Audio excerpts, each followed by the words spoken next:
Good afternoon, welcome to good health. Spondylosis తో బాధపడుతున్నారా? Spondylosis రావడానికి కారణాలేంటి? దీని సింప్టమ్స్ ఏ విధంగా ఉంటాయి?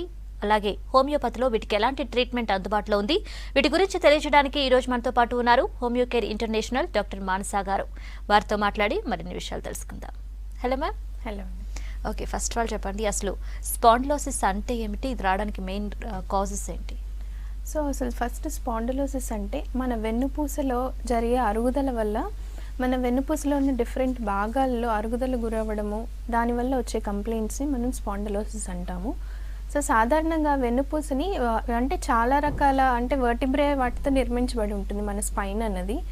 ఈ స్పైన్లో డిఫరెంట్ పార్ట్స్ చేయడం జరిగింది. ఒకటి మెడ దగ్గర ఉండేదాన్ని సర్వైకల్ అని, దాని తర్వాత థొరాసిక్ అని వీపు భాగంలో ఉండేదాన్ని, నడుము దగ్గర ఉండేదాన్నేమో అప్పర్ బ్యాక్ లోవర్ బ్యాక్ రీజియన్లో వచ్చేటప్పటికేమో లంబార్ అని, దానికంటే కింద ఉన్నదాన్ని లంబో సాక్రల్ అని, ఈ విధంగా డివైడ్ చేయడం జరిగింది.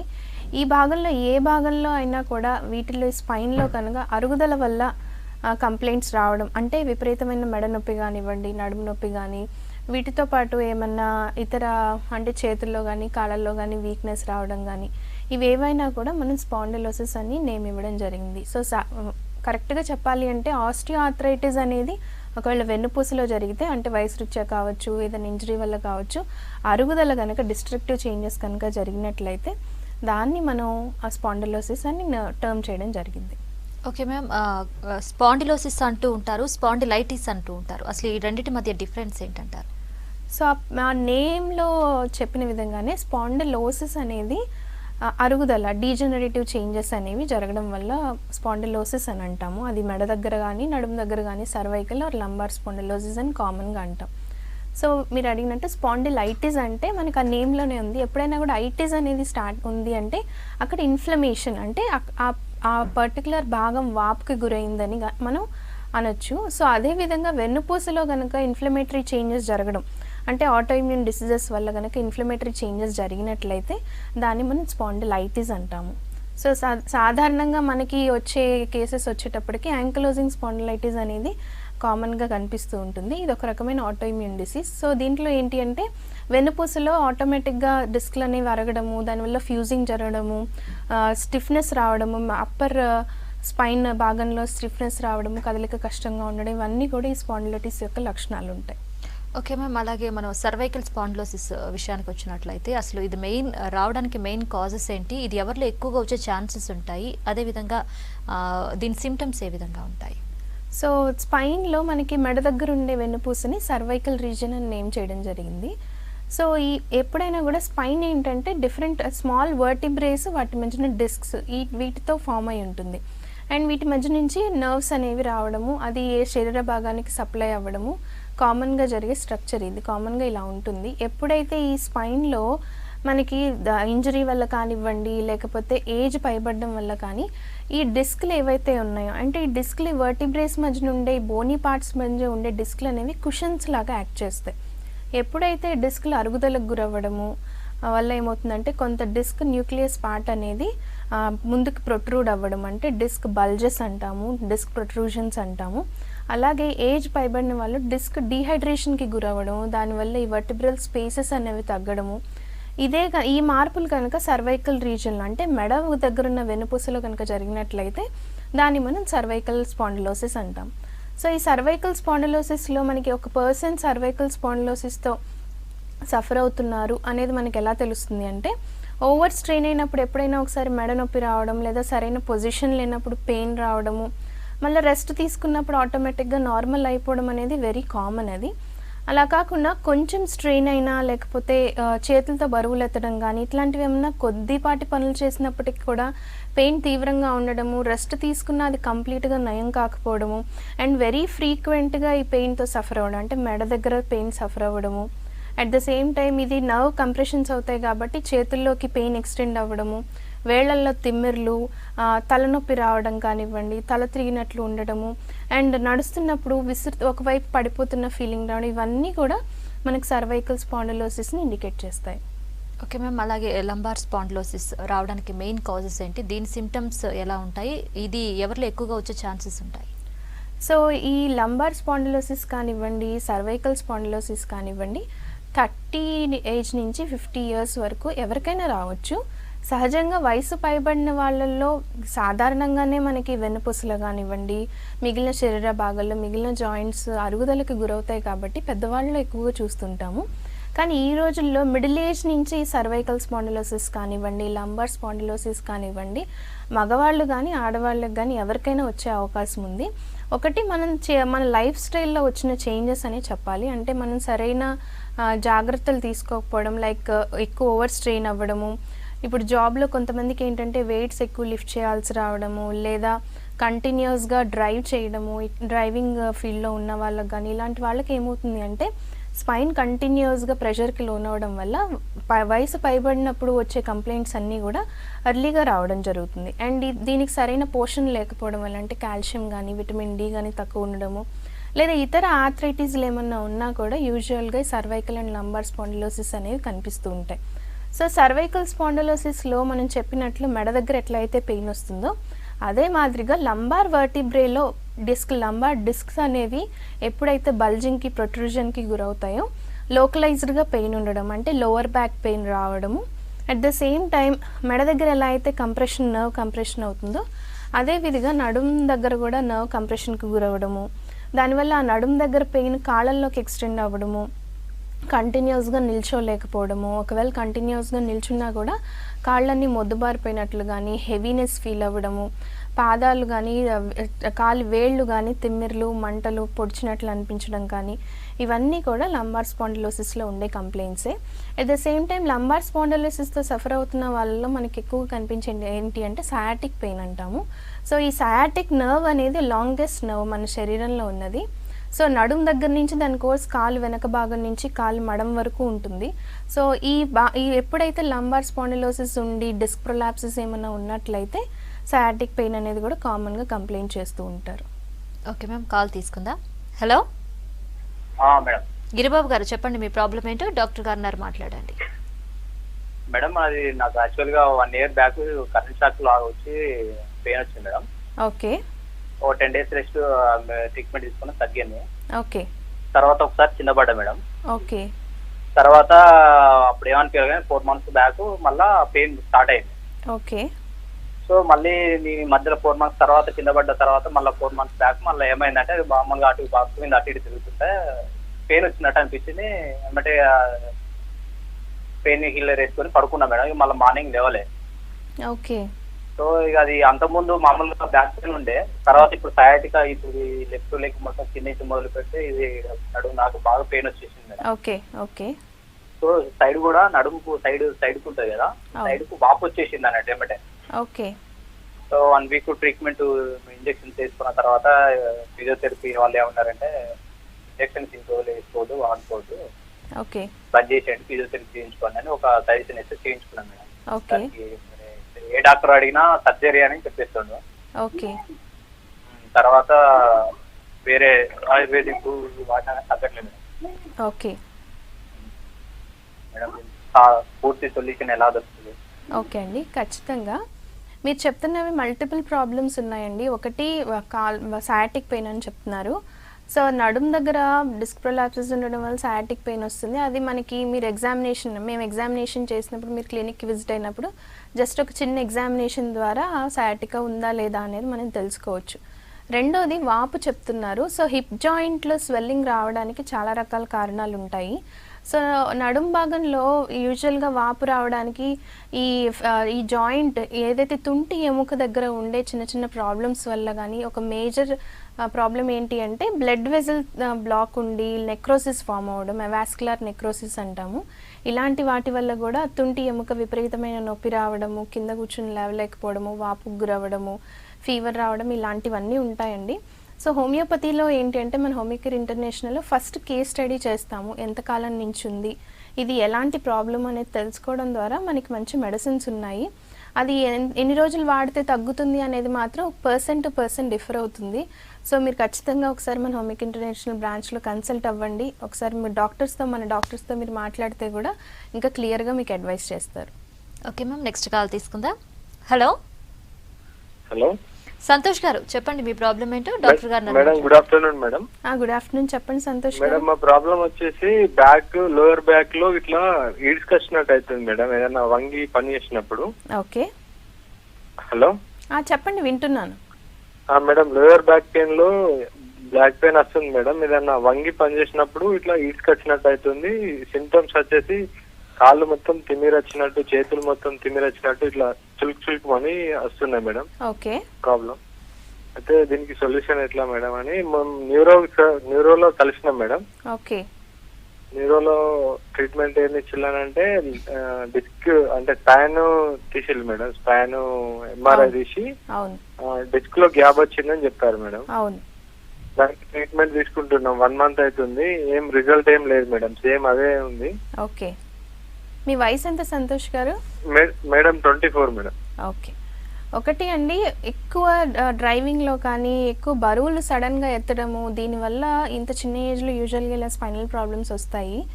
సో మీకు ఎంఆర్ఐ చేయించని అంటున్నారు, ఒకసారి ఎంఆర్ఐ తీసుకుని విజిట్ అవ్వండి.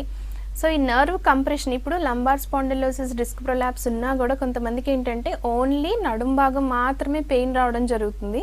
ఎప్పుడైతే నర్వ్ కంప్రెషన్కి గురవుతుందో అప్పుడే ఇట్లాగా కాళ్ళు లాగడం కానీ, తిమ్మిర్లు కానీ, ఒక పొజిషన్లో పడుకున్నప్పుడు పెయిన్ ఎక్కువ ఉండడం, లేదా వంగున్నప్పుడు పెయిన్ ఎక్కువ ఉండడం, ఇవన్నీ ఉంటాయి. సో దీన్ని మన హోమియోపతి మెడిసిన్స్తో తగ్గించుకోవచ్చండి కంప్లీట్గా. సో ఒకసారి మీరు తప్పనిసరిగా విజిట్ అవ్వండి. మీరు ఏవైతే రిపోర్ట్స్ చేయించారో ఆ రిపోర్ట్స్ సరిపోతాయి, ఆ రిపోర్ట్స్ తీసుకుని ఒకసారి కన్సల్ట్ అవ్వండి. ఓకే మ్యామ్, కొంతమందికి డిస్క్ ప్రాబ్లమ్స్ ఎక్కువగా వస్తూ ఉంటాయి. డిస్క్ బల్జ్ అని మీరు చెప్పారు కదా ఇందాక, డిస్క్ బల్జ్ కానీ కొంతమందికి స్ప్లిట్ అవుతూ ఉంటుంది, పక్కకు జరుగుతూ ఉంటుంది. సో అలాంటి సమయంలో కంపల్సరీ సర్జరీ చేయించుకోవాలంటారా, లేదా హోమియోపతి ట్రీట్మెంట్తో అది నయం అవుతుందంటారా? సో ఇక్కడ మనకి కాంప్లికేషన్, ఇప్పుడు ఒక ప్రాబ్లం ఇనీషియల్ స్టేజ్లో ఉందా, లేకపోతే అది అడ్వాన్స్ అయ్యి అంటే కొంచెం సివియర్ కంప్లైంట్స్తో మన దగ్గరికి వచ్చినప్పుడు అది ఏ స్టేజ్లో ఉంది అనే దాన్ని బట్టి ఏ డాక్టర్ అయినా కూడా మీకు ట్రీట్మెంట్ అనేది డిపెండ్ అయి ఉంటుంది. సో సింపుల్ డిస్క్ బల్జెస్ కానీ నర్వ్ కంప్రెషన్స్ ఉన్నంత మాత్రాన కంపల్సరీ సర్జరీ అయితే అవసరం ఉండదు. హోమియోపతి మెడిసిన్స్తోనే ఆ ప్రాబ్లం అంటే పెయిన్ని తగ్గించుకోవచ్చు, నర్వ్ కంప్లైంట్ని కూడా తగ్గించుకోవచ్చు. కాకపోతే ఇక్కడ ఏంటంటే కొంతమందికి ఆ సడన్ ట్రామా అంటే ఇంజరీ వల్ల ఆ డిస్క్ ప్రొలాప్స్ అనేది సివియర్గా ఉండడము, కంప్రెషన్కి గురవ్వడము, దానివల్ల కాళ్ళు చచ్చిపడిపోవడం కానివ్వండి, ఇలాంటివి ఉంటాయి. సో అలాంటి స్టేజ్లో అది ఎమర్జెన్సీ కండిషన్ కాబట్టి మేబీ అది సర్జికల్ ట్రీట్మెంట్ అనేది అవసరం అవ్వచ్చు. కానీ లోవర్ బ్యాక్ పెయిన్ ఉన్న ప్రతి ఒక్కళ్ళు, డిస్క్ ప్రాబ్లం ఉన్న ప్రతి ఒక్కరికి అయితే సర్జరీ అవసరం ఉండదు. ఏ ఏజ్ గ్రూప్ వాళ్ళు సఫర్ అవుతున్నారు అనే దాన్ని బట్టి కొంత management and proper homeopathy medicine వల్ల ఆ ప్రాబ్లం అనేది పెరగకుండా చూసుకోవచ్చు, అట్ ద సేమ్ టైం ఉన్న కంప్లైంట్స్ని కూడా తగ్గించుకోవచ్చు. ఓకే మ్యామ్, నెక్స్ట్ కాల్ తీసుకుందాం. హలో హలో, విష్ణు గారు చెప్పండి మీ ప్రాబ్లం ఏంటో, డాక్టర్ గారు మాట్లాడండి. నమస్తే. నమస్తే, చెప్పండి విష్ణు గారు. మేము సంగారెడ్డి డిస్ట్రిక్ట్ జైరాబాద్ నుంచి మాట్లాడతాం మేడం. చెప్పండి మేడం, నాకు ఒక బ్యాక్ వస్తుంది కొద్దిగా. ఓకే, బ్యాక్ సైడ్ ఇక్కడ బాగా వచ్చితే 5 months ఉంది, కానీ ఇట్లా ఎప్పటికి బ్యాక్ పెయిన్ వస్తుంది మధ్యలో వెనక సైడ్. ఓకే, ఈ కాళ్ళు తిమ్మినట్లు చూస్తుంది, ఇట్లా బాగా ఇట్లా ఇది చేస్తే న్యూరాలజీ చూపించుకున్నా కొద్దిగా తగ్గింది, కానీ బ్యాక్ పెయిన్ ప్రాబ్లం ఏంటిదా అని అనిపిస్తుంది, లైట్ గా పెయిన్ ఉంటుంది. ఓకే ఓకే విష్ణు గారు, ఒకటి ఇక్కడ మనకి పెయిన్ ఏ టైంలో వస్తుంది, కదిలినప్పుడు వస్తుందా, ప్రెస్ చేసినప్పుడు వస్తుందా, లేకపోతే అసలు ఈ మూమెంట్స్ దేనితో సంబంధం లేకుండా పెయిన్ వస్తుందా అనే దాన్ని బట్టి మనకి దేని వల్ల పెయిన్ వస్తుందా, అది బోన్ వల్ల వస్తుందా, మజిల్ నుంచి వస్తుందా, లేకపోతే ఒక్కొక్కసారి కిడ్నీ స్టోన్స్ వల్ల కూడా పెయిన్, లోవర్ బ్యాక్ పెయిన్ అనేది మనకి కంప్లైంట్ చేస్తూ ఉంటారు. And the same time gastritis సివియర్గా ఉన్నా కూడా అది బ్యాక్ పెయిన్ కింద, కొంతమందికి రిఫర్డ్ పెయిన్ కింద వస్తుంది. సో ఫస్ట్ ఏంటి అంటే ఓన్లీ ప్రెషర్ ఉన్నప్పుడు పెయిన్ వస్తుంది అంటున్నారు, అది మజిల్ అంటే బాగా ఒత్తినప్పుడు పెయిన్ ఉంది అంటే మజిల్ రిలేటెడ్ ప్రాబ్లం కూడా అయి ఉండొచ్చండి. సో ప్రాపర్ కొంత ఫిజికల్ యాక్టివిటీ, మైల్డ్ ఎక్సర్సైజెస్ లాంటివి ఒకసారి మీరు ఆల్రెడీ కన్సల్ట్ అయ్యానన్నారు కాబట్టి ఒపీనియన్ తీసుకున్న చిన్న ఎక్సర్సైజెస్ చేయండి. రెండవది, ఆల్రెడీ ప్రాబ్లం మనకి ఉంది అని తెలుస్తుంది కాబట్టి బరువులు ఎక్కువ ఎత్తడం కానివ్వండి, ఇలాంటివి మ్యాక్సిమం అవాయిడ్ చేయండి. అండ్ ప్రాపర్ ఈ నర్వ్ కంప్లైంట్స్ ఏంటి అంటే B12 తక్కువ ఉన్నా, విటమిన్ D తక్కువ ఉన్నా కూడా యూజువల్గా కంప్లైంట్ చేస్తూ ఉంటారు. సో ఒకవేళ ఆ డెఫిషియన్సీ ఏమన్నా ఉంది అని కనుక మీకు డౌట్ అనిపిస్తే దానికి తగినట్టు సప్లిమెంట్స్ తీసుకోండి. సో పెయిన్ మరి అన్బేరబుల్గా ఉంది, మనం ఏ పని చేసుకోలేకపోతున్నాము అంటేనే మెడికల్ సపోర్ట్ అనేది అవసరం అవుతుంది. లేదంటే చిన్న కరెక్షన్స్ చేసుకోవడం వల్ల కూడా ఆ ప్రాబ్లం అనేది పెరగకుండా చూసుకోవచ్చు. సో లేదు పెయిన్ అనేది మరీ ఫ్రీక్వెంట్గా రిపీట్ అవుతుంది అంటే మాత్రం తప్పనిసరిగా ఒకసారి విజిట్ అవ్వండి. అది ఏ లెవెల్లో పెయిన్ ఉంది, అది సప్లిమెంట్స్ తీసుకుంటే సరిపోతుందా, మైనర్ మెడికేషన్తో సరిపోతుందా అనేది కూడా మా డాక్టర్స్ మీకు చెప్తారు. ఓకే మ్యామ్, నెక్స్ట్ కాల్ తీసుకుందాం. హలో హలో భాస్కర్ గారు, చెప్పండి మీ ప్రాబ్లం ఏంటో, డాక్టర్ గారు ఉన్నారు, మాట్లాడండి. హలో చెప్పండి భాస్కర్ గారు. నమస్కారం మేడం. నమస్తే అండి. హలో చెప్పండి, వింటున్నాను. నా పేరు భాస్కర్ మేడం, మైబాద్ డిస్ట్రిక్ట్. చెప్పండి. నాకు బ్యాక్ పెయిన్ ఉంది మేడం. ఓకే. బ్యాక్ పెయిన్ ఉంది మేడం. ఓకే మేడం హలో అయితే నాకు బ్యాక్ పెయిన్ ఉంది మేడం. మళ్ళీ దానికి మందులు వాడితే తగ్గుతుందా మేడం, ఎట్లా మేడం? ఈ లెఫ్ట్ సైడ్ కూడా ఈ మన నరం వస్తుంటున్నాడు మేడం, ఎన్నుపూసకు. ఓకే. Madam okay Bhaskar. మందులు తగ్గితే తగ్గుతుందా, రెస్ట్ తీసుకోవాలా మేడం, ఎట్లా మేడం? ఓకే భాస్కర్ గారు, ఒకవేళ మీకు కొన్ని పనులు చేసినప్పుడు పెయిన్ వస్తుంది అంటే తప్పనిసరిగా అవేమి ఏంటి, బరువులు ఎత్తడం లేకపోతే డ్రైవింగ్ చేయడం అలాంటి టైంలో పెయిన్ వస్తుందంటే అవైతే కంపల్సరీ అవాయిడ్ చేసుకోవాలండి. సో ఇంకా దేనివల్ల పెయిన్ వస్తుంది అని తెలుసుకుంటే మెడిసిన్స్ ఎంతకాలం వాడాలి అనేది మీకు క్లియర్గా తెలుస్తుంది. ఖచ్చితంగా హోమియోపతి మెడిసిన్స్ వాడడం వల్ల మీ పెయిన్ సివియారిటీ తగ్గించుకోవచ్చు, అది కూడా ఎలాంటి సైడ్ ఎఫెక్ట్స్ లేకుండా తగ్గించుకోవచ్చు.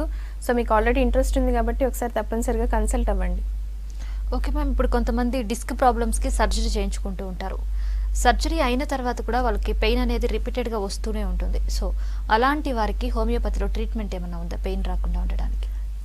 మన దగ్గర చాలామంది అంటే ఆల్రెడీ ట్రీట్మెంట్కి అప్రోచ్ అయ్యే వాళ్ళు కొంతమంది ఏంటంటే ఒక 10% 20% మెంబర్స్ ఆల్రెడీ సర్జరీ చేయించుకుని బట్ స్టిల్ పెయిన్ మళ్ళీ రిపీట్ అయింది అని ట్రీట్మెంట్ తీసుకునే వాళ్ళు చాలామంది ఉన్నారు.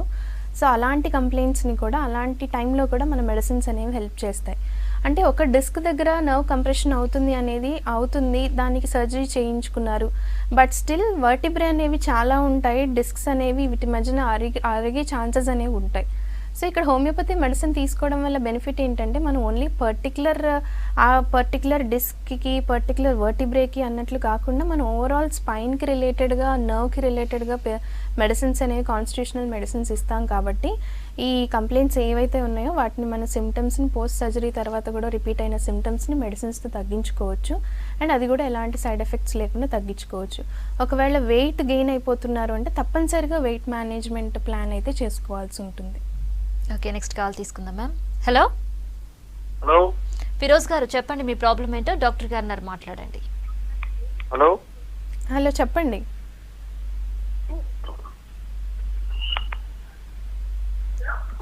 ఫిరోజ్ గారు, మీరు టీవీ వాల్యూమ్ మ్యూట్ లో పెట్టుకొని ఫోన్ లో మాట్లాడండి.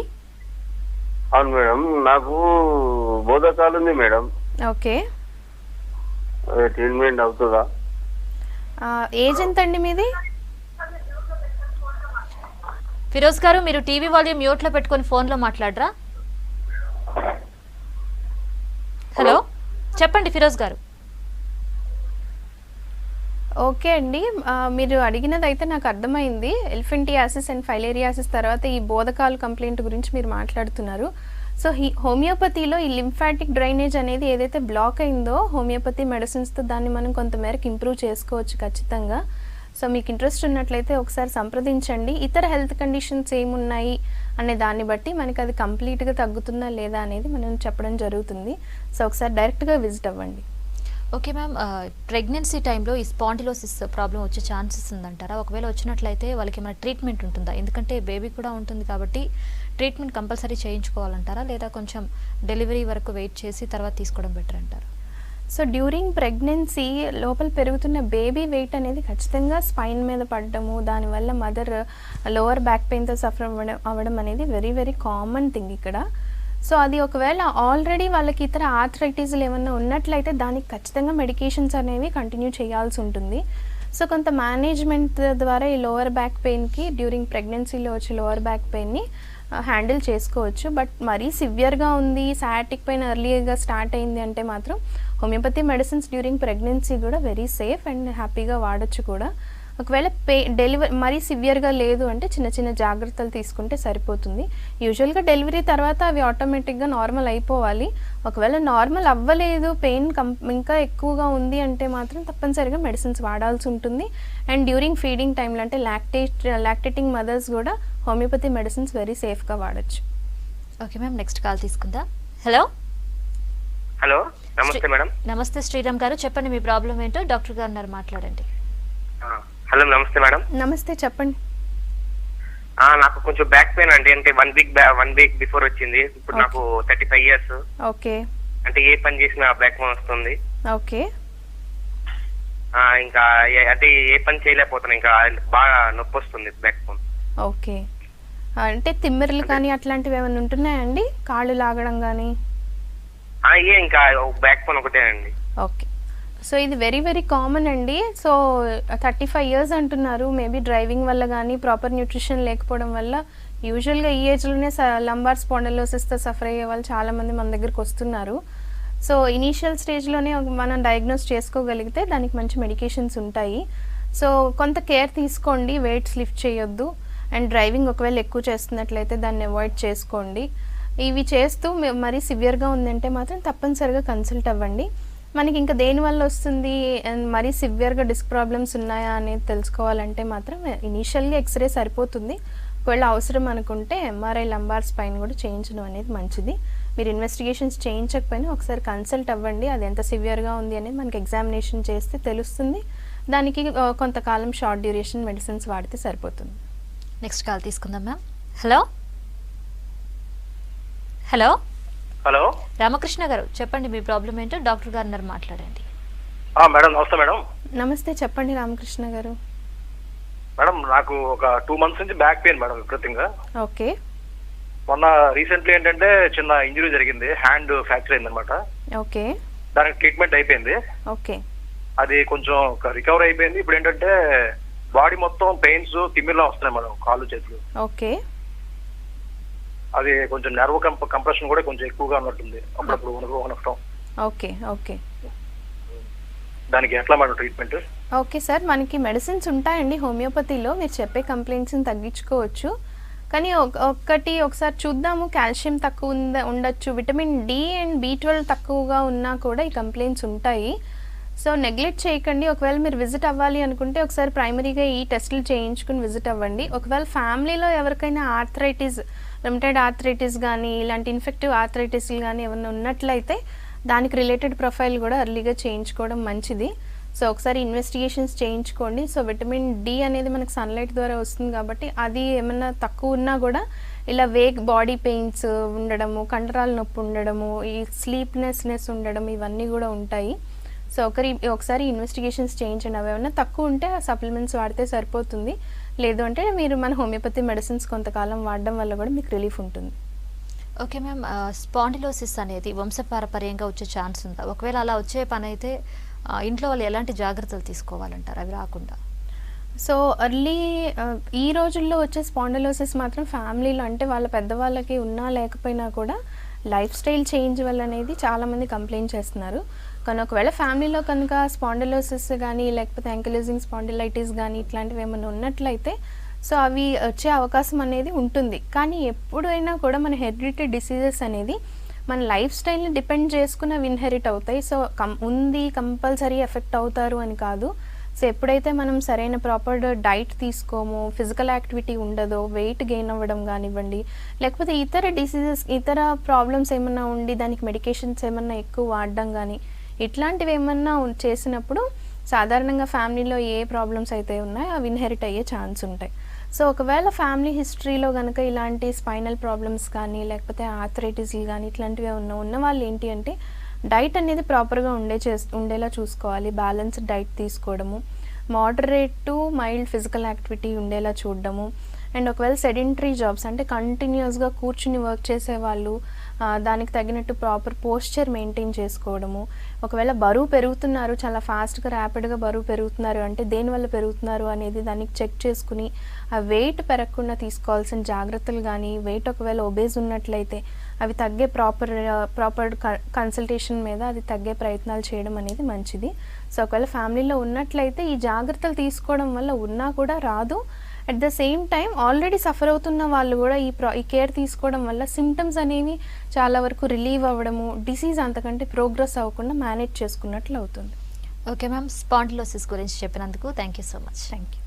ఇది ఇవాల్టి good health. Keep watching V6 news.